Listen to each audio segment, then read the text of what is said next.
Бүгін 12 шілде Жұмат ауылына келе жатырмыз. Ертең Жұмат ауылында және Шоманкөл ауылында екі бірдей ашылу салтанаты өтеді. Міне көріп тұрған осындай арканы ауылдың жанашыр азаматы Ерлан Каналиев салып отыр. Көбіне өз қаржысын жұмсап. Осы жомарт азамат былтырда ауылдың 60 жылдығы болған кезде мешіттің асханасын салған болатын. Енді алдағы уақытта медпунктінде фундаментін қаламақ. Осындай азаматтар ауылда көбейе берсін. Ертең 13 шілде ауылдың міне жанында осындай үлкен әдемі стелла бой көтерді. Мұны жасаған Еркеш Қаражанұлы.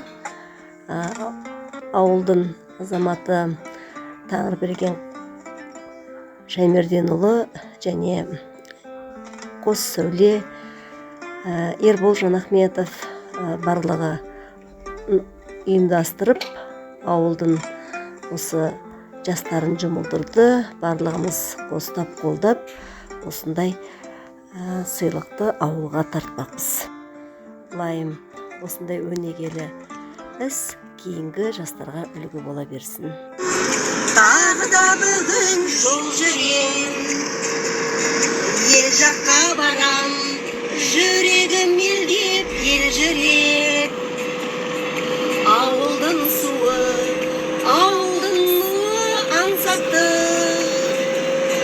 күйбен тірліктің өрбелен шығы шаршатты.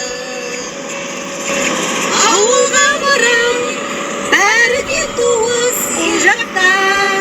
Олар қарамайды олар бір жаққа. Ауылым жайлы жыр жазам. Сүйеніп тұрып, ағам сүйенген шарбаққа. Ауылым жайлы, бауырым жайлы жыр жазам.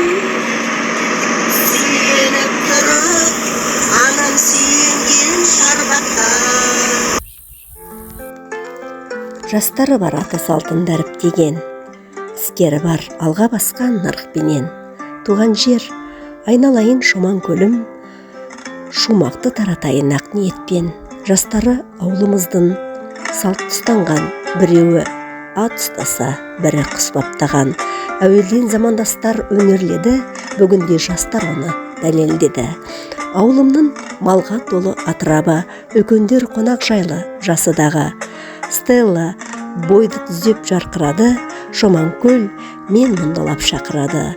Бұл жолды бастадағы апаларым, ақшаңқан шаңырақты тігіп бастап, үлгіліс бауырларға қанат беріп, Тәңірберген тудалды қостамақ боп. Бұл ойды құптап кетті ауылдастар, 70 пен 74-тік замандастар. Ербол мен екі Сәуле нар жүгартса, ал Еркеш бар өнерін салды ортаға. Жарайсын ауылдастар.